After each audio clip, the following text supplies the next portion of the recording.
টাইমিটলৈ স্বাগতম জনাইছো ষ্টুডিঅ'ত মই বন্দিতা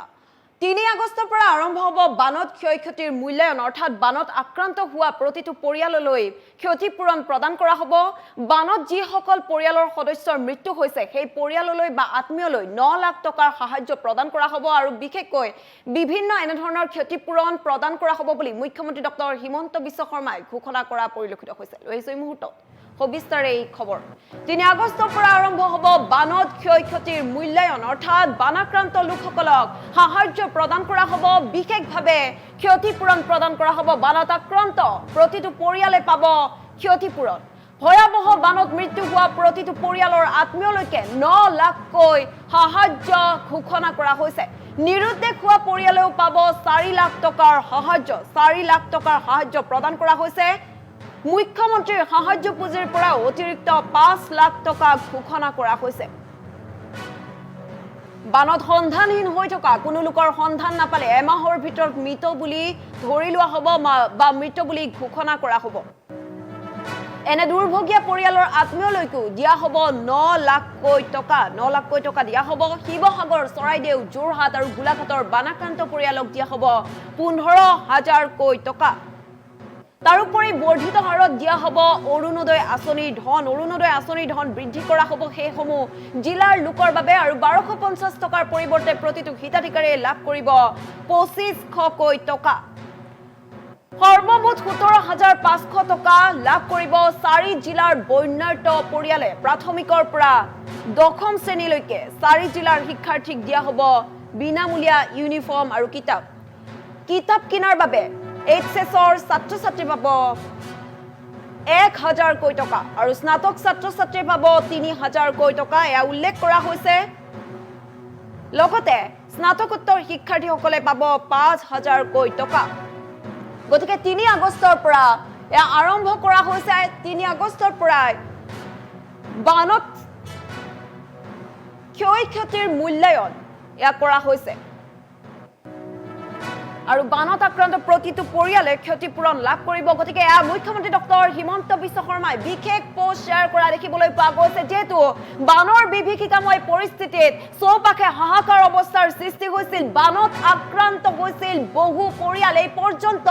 ৭৫ জন লোকে মৃত্যুক আঁকোৱালি লোৱাৰ খবৰ আহি পৰিছে গতিকে সকলোবোৰ নিৰীক্ষণ কৰি থকা হৈছে আৰু ৩ আগষ্টৰ পৰাই বানত ক্ষয়ক্ষতিৰ মূল্যায়ন নিৰ্ধাৰণ কৰা হ'ব অৰ্থাৎ বানত আক্ৰান্ত প্ৰতিটো পৰিয়ালে ক্ষতিপূৰণ প্ৰদান কৰা হ'ব যিসমূহ পৰিয়ালৰ সদস্যই মৃত্যুক আঁকোৱালি ল'বলগীয়া হৈছে অসহায় হৈ পৰিছে সেই পৰিয়ালৰ আত্মীয়লৈ প্ৰদান কৰা হ'ব ৯ লাখকৈ টকা লগতে যদিহে কোনো লোক নিৰুদ্দেশ হৈছে গতিকে নিৰুদ্দেশ হোৱা পৰিয়ালেও পাব ৪ লাখ টকাৰ সাহায্য মুখ্যমন্ত্ৰীৰ সাহায্য পুঁজিৰ পৰাও অতিৰিক্ত ৫ লাখ টকাৰ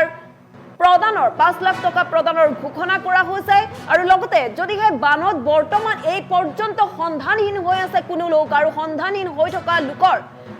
এমাহৰ ভিতৰত যদিহে খবৰ নাহে বা সন্ধান লাভ কৰিব পৰা নাযায় তেন্তে মৃত বুলি ঘোষণা কৰা হ'ব বা মৃত বুলি ধৰি লোৱা হ'ব আৰু এনে দুৰ্ভগীয়া পৰিয়ালৰ আত্মীয়লৈকেও প্ৰদান কৰা হ'ব ৯ লাখকৈ টকা অৰ্থাৎ বানত মৃত্যুক আঁকোৱালি ল'লেই বা এনে ধৰণৰ তথ্য আহিলেই ৯ লাখকৈ টকা সাহায্য প্ৰদান কৰা হ'ব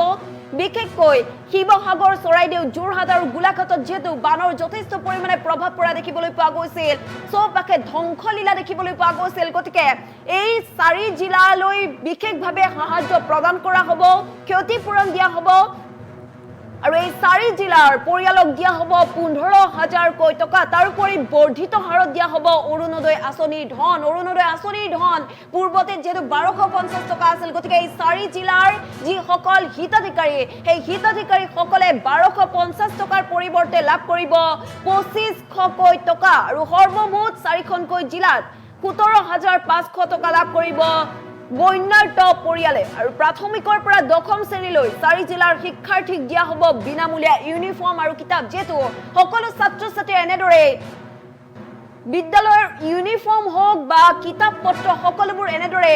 হেৰুৱাবলগীয়া হৈছিল বা বিধ্বংসী বানে উটুৱাই লৈ যোৱা দেখিবলৈ পোৱা গৈছিল। তাৰ পাছতে এই চৌপাশে হাহাকাৰ অৱস্থাৰ সৃষ্টি হৈছিল। গতিকে চৰকাৰে ৰাজ্য চৰকাৰৰ তৰফৰ পৰা বিশেষ পদক্ষেপ গ্ৰহণ কৰা হৈছে। প্ৰতিটো পৰিয়াললৈ প্ৰদান কৰা হ'ব, প্ৰতিগৰাকী ছাত্ৰ ছাত্ৰীকে বিনামূলীয়া ইউনিফৰ্ম প্ৰদান কৰা হ'ব বুলি উল্লেখ কৰা হৈছে। ইতিমধ্যে মুখ্যমন্ত্ৰী ডক্টৰ হিমন্ত বিশ্ব শৰ্মাই বিশেষ পোষ্ট শ্বেয়াৰ কৰা দেখিবলৈ পোৱা গৈছে।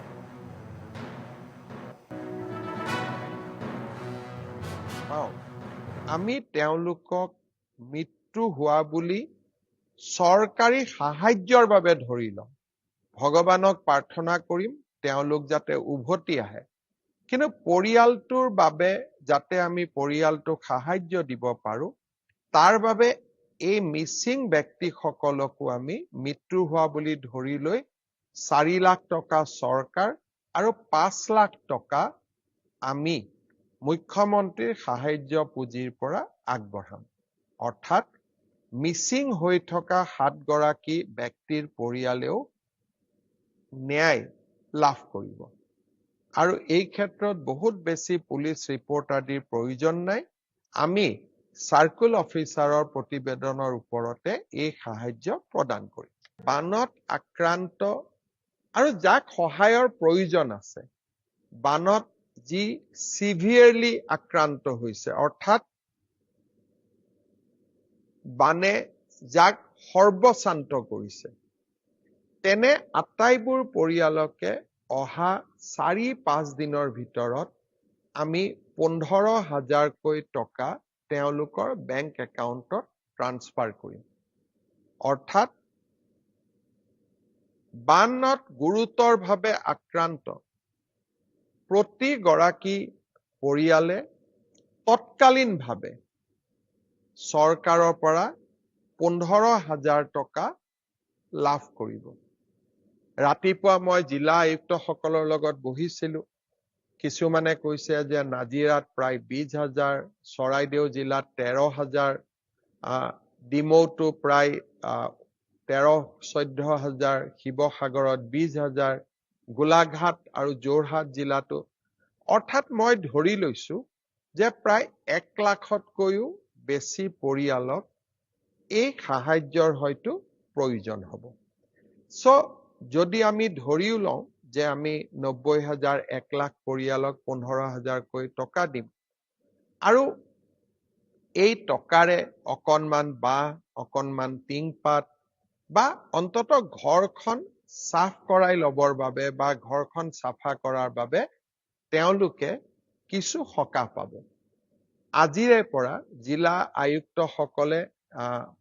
তেওঁলোকৰ তলত বা তেওঁলোকৰ লগত কাম কৰি থকা চৰকাৰী কৰ্মচাৰীসকলৰ লগত একেলগে কাম কৰি এই তালিকাখন প্ৰস্তুত কৰিব আৰু প্ৰতিদিনেই তালিকা আহি থাকিব আৰু চৰকাৰে পুঁজি মুকলি কৰি গৈ থাকিব। আমি 3 আগষ্টৰ পৰা বিতৰণ কৰা কথা আছিল, ইয়াক এতিয়া আমি 1 আগষ্টৰ পৰা দিম।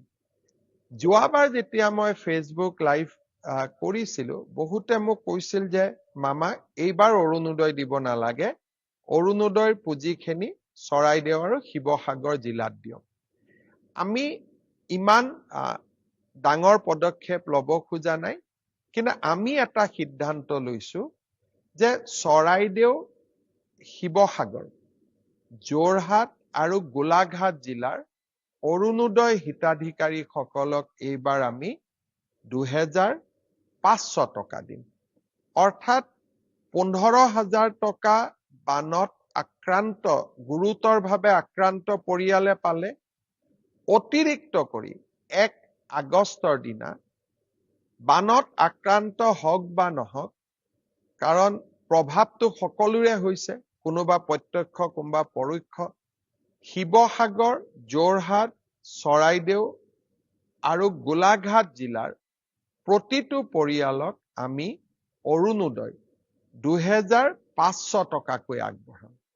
অৰ্থাৎ 15,000 টকা আমি গুৰুতৰ আক্ৰান্ত সকলক দিলো, অতিৰিক্ত আৰু 2,500 টকা অৰুণোদয়ৰ পৰা পালে, 17,500 হল। ইয়াৰ বাবে বাকী জিলাৰ অৰুণোদয় হিতাধিকাৰীসকলক অকণমান টকা এইবাৰ আমি কম কৰি দিম। মোৰ বিশ্বাস কোনেও তাৰ বাবে আমাক